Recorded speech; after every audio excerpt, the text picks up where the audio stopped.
In India, over 200 people were killed by extreme heat this year. Thailand's government issued a warning about severe monsoon conditions affecting the whole of the country. The US, especially its southwestern part, has been grappling with record-breaking temperatures. Not to mention here in Beijing, summer arrived early, coupled with unexpected turbulent weather conditions. Is 2024 going to set another record, as the World Meteorological Organization proclaimed last year to be the hottest on record? Extreme weather events could impose a staggering cost on society and the environment. Besides the various efforts to mitigate global warming, what else needs to be done? How can cash-strapped African countries adapt to climate change for which they were not primarily responsible? Is China, as an important creditor to some of these countries, part of the conversation? I sat down with an exclusive interview in Beijing with Professor Patrick Verkooijen, Chief Executive Officer at the Global Center on Adaptation, an international organization dedicated to climate change adaptation.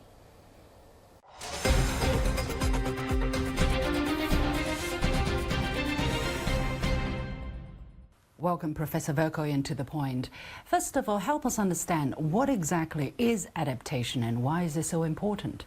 Yeah, well, adaptation is actually, it's about people. We're living in the climate breakdown. We see more storms, more floods, more droughts across the globe, here in China, but also in Africa, in Europe and America.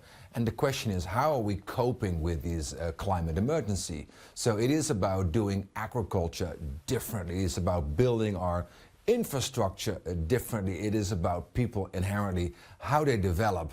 And our proposition is we need to develop this through a climate lens.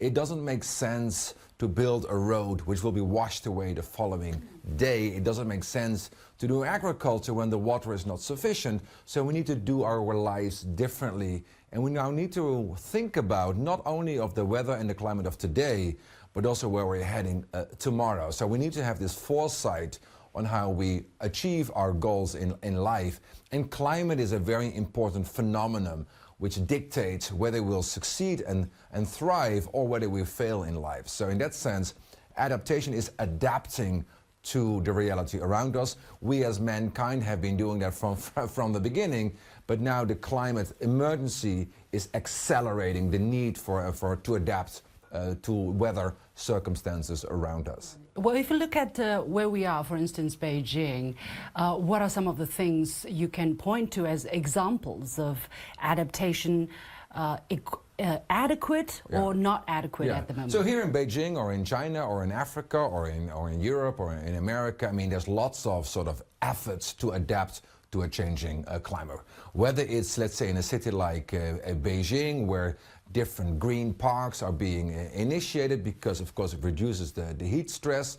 It is about infrastructure, so when the rains are coming in a much more high quantity in a shorter time, how do we absorb the water? I think these types of interventions are taking place, but the problem is it's not at the scale which is required, and it's certainly not at the speed which is required. And that's exactly what you see in Africa. Africa, as you know, is one of the most vulnerable continents in the world to the climate crisis. In fact, 9 out of the 10 most vulnerable nations in the world to climate change are in Africa. And the irony is that Africa did not cause the climate crisis. In fact, less than 4% of global greenhouse emissions come from Africa, but Africa is experiencing the impacts. Africa, as you know, is very much focused on agriculture. Well, if the droughts are there, if the rains are there, if the floods are there, agriculture is being impacted. So Africa needs to adjust, but quite frankly, it doesn't have the resources at the right volume, so to say. So in terms of resources, in terms of adequacy or inadequacy, are there some numbers you can point to, for instance, what has been done, what is, for now, the good news, but what is the bad news? Yeah, the good, the bad and the ugly, so to say. So for example, for Africa is this: how much does Africa need to adapt to climate change? So different agriculture, different infrastructure, different ways of, let's say, climate finance flowing. On an annual basis, is $100 billion a year. How much is currently flowing to Africa from the global north is $10 billion a year. So you see this sort of... 1/10. A tenth which is currently put on the table. And the sad reality is this. The world, through the Paris Agreement, the climate agreement in 2015, promised to adapt to the changing climate by doubling adaptation finance to the global south. Up to this date, that promise has not been delivered. It is expected to be, it is not expected, it's committed to be delivered in 2025. But I mean, now it's all to play for. And what many sort of rich nations indicate, they say, well, we're living in an inflation crisis, in a food crisis. There's a war in Ukraine. There's a war in Palestine. We don't have the fiscal space to invest in climate adaptation. But if you live in Kenya, or if you live in China, or you live in Bangladesh, or in Barbados, you're experiencing these impacts today. There's some sort of resources available from government themselves, such as in Bangladesh or in Kenya or in Barbados. But obviously the international community has to step up in terms of global solidarity. One of the things you advocated is for creditors to pause their debts for African countries. You've been writing about that. Has there been any reaction? Has there been any discussion even on how, doing exactly that? Yeah, so this pausing of debt when natural disasters strike is one of the key fundamentals which Prime Minister Mia Mottley of Barbados put on the table. She said, well, we as a small island developing nation, we cannot afford that when a cyclone or a hurricane strikes, let's say, our small island development states, to build back. Well, at the same time, our government resources are very limited, and at the same time also pay back our creditors. So she said, we need in the international financial architecture, we need a clause, which is basically a pause button when a natural disaster strikes, that these creditors need to wait for a short while. What has been the response? And the response, quite frankly, is positive. There is this so-called Bridgetown initiative. Bridgetown is the capital of Barbados, and Bridgetown became this icon of the reform of the international financial architecture. So there are now very active conversations on their way, where international institutions such as the World Bank or the IMF or the African Development Bank or the Asian Development Bank say, hey, listen, we understand the realities on the ground when natural disaster strikes, so let's talk about how we can then pause the payback of the loans at that particular moment in time.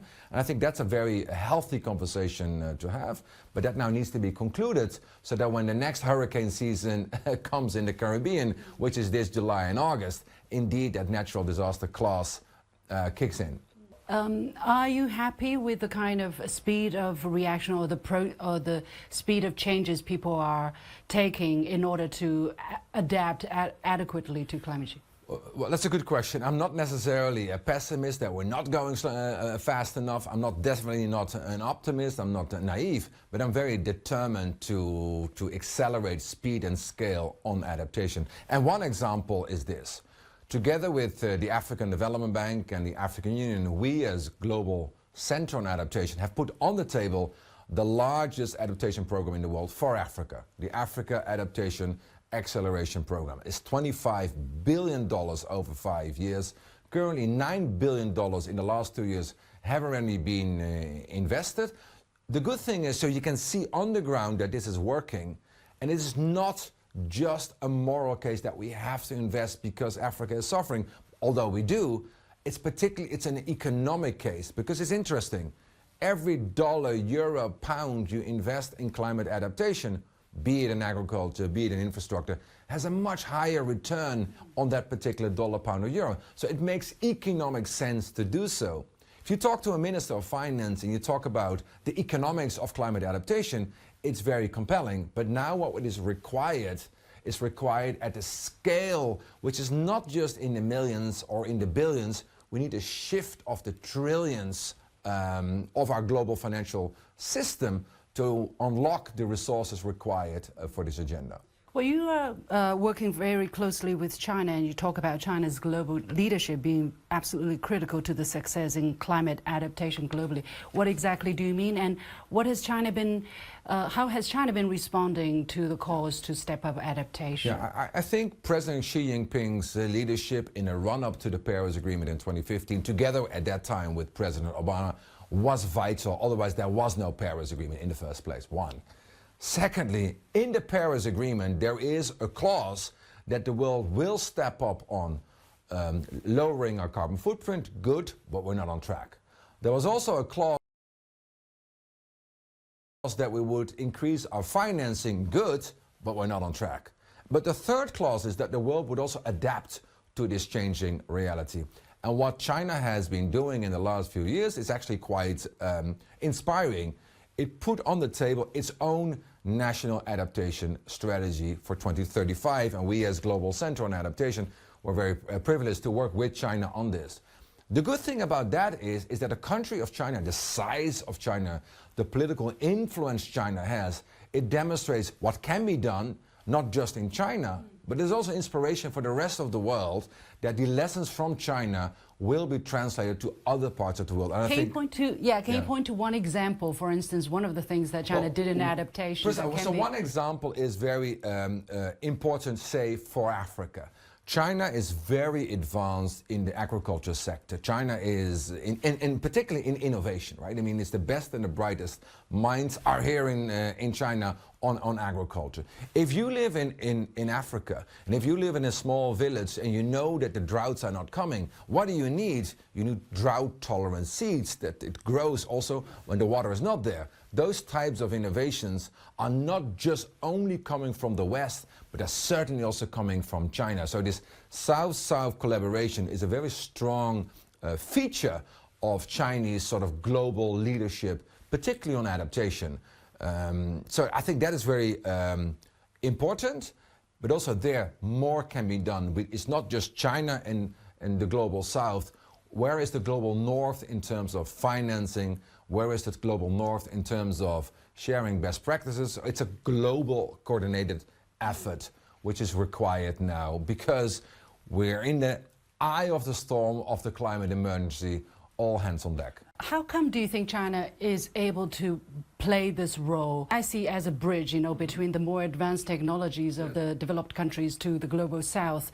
How come you think China is able to do that? I'm seeing it as, for me, this is common sense. When the climate is getting drier, for thousands of years we've been trying to adapt to the changing climate. Exactly. So it's common sense, and it is also enlightened self-interest. I think China's vision on this agenda is well, China is already experiencing the impacts of climate change on its own economy.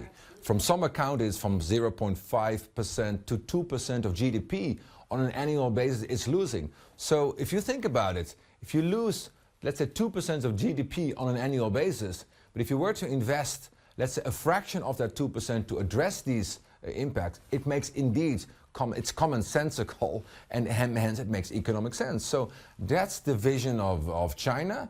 It makes economic sense to invest in this agenda. And the good thing is, when China comes behind an agenda such as this, because of enlightened self-interest, it goes so with a particular scale and speed and rigor. And I think that scale, speed and rigor is what is a really inspirational force for the rest of the world to follow. My last question, well, China is an important creditor for a lot of projects in Africa, in the global South, and people would ask the question, if you're asking for a pause when extreme climate strikes, what is China doing? Has China been doing something to help? Yeah, well, so the conversations between African leaders, whether it being at President Ruto of Kenya or President Akufo-Addo of Ghana, is with all the creditors, right? The bilateral creditors, the commercial creditors, the international finance institutions, including with China, obviously. So these conversations are currently underway. They're obviously quite complicated because pausing payment back to sort of certain loans, how long, under what conditions, when are you ready to pay back? These are quite technical conversations at the same time. But I think the position of China is that it makes sense to pause to pay back, provided you reinvest these resources in a resilient economy in Africa, because a resilient Africa is in the interest of China, sure. and a resilient China is in the interest of Africa. Has China started doing that? So these conversations are currently very live. I think this conversation which we're having today is also, let's say, very timely, because these conversations are happening as we speak. And I think the signals which we see, let's say, coming out of these dialogues are very promising. So I hope for a very fruitful conclusion of that. Thank you very much. We're going to leave it there. Professor Patrick Verkooijen, Chief Executive Officer of Global Center for Adaptation. My pleasure.